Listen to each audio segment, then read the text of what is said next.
ہفتے کی رات پڑھائی کا وقت، لیکن پہلے کچھ گپ شپ۔ ڈیجا سوئر کالج کے آخری سال میں ہیں اور ریسٹورانٹ میں کام کرتی ہیں، لیکن ان کی زندگی کا مقصد اپنا نام بیلٹ پیپر پر دیکھنا ہے۔ میرا ارادہ سینٹ پیٹرزبرگ میں اپنے گھر پہنچ کر 2020-21 کے سٹی کونسل کے الیکشنز میں حصہ لینا ہے، اور اس کے بعد میں شہر کی پہلی افریقی امریکی خاتون میئر بننے کی خواہش رکھتی ہوں۔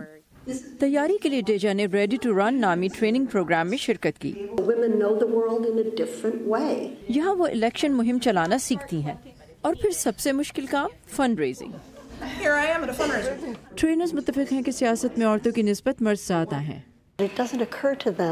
انہیں یہ خیال ہی نہیں آتا کہ منتخب نمائندے کی حیثیت سے وہ اور بہت کچھ کر سکتی ہیں۔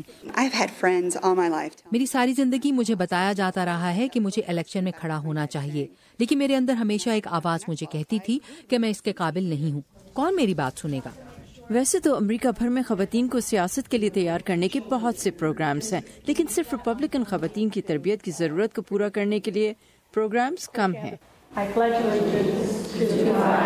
لیکن ریاست اوہایو میں ایک ایسا پروگرام موجود ہے۔ اس 8 ماہ پر مبنی پروگرام کو ریاست کے ایوان نمائندگان کی پہلی خاتون اسپیکر 90 سالہ جوان ڈیوڈسن چلا رہی ہیں۔ اگلے سال ڈیموکریٹک خواتین امیدوار تعداد میں ریپبلکن خواتین امیدواروں پر 4-1 سے سبقت لے جائیں گی۔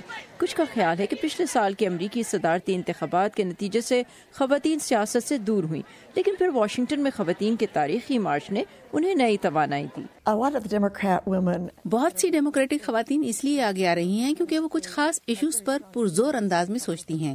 ریپبلکن خواتین میں ہم ایسا نہیں دیکھتے، وہ لوکل گورنمنٹ جیسے نچلے درجوں سے بتدریج اوپر آتی ہیں۔ جوان کی کامیابی کا ثبوت ہے ریاستی نمائندہ کرسٹینا ہیگن، جو اب امریکی کانگریس کے انتخاب کے لیے کھڑی ہیں۔ لیڈرشپ انسٹیٹیوٹ سے سیکھا کہ ناکامی سے ڈرنا نہیں چاہیے، جو ہم نے دیکھا ہی نہیں اس سے ڈرنا کیسا۔ یہ کوئی نہیں جانتا کہ یہ ٹریننگ ان خواتین کو کتنا اوپر تک لے کر جا سکتی ہے، لیکن شاید یہ اس کا مقصد بھی نہیں۔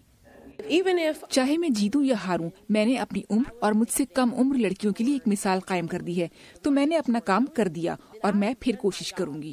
کیرولائن پرسوڈی کے ساتھ صبا شاہ خان، اردو VOA۔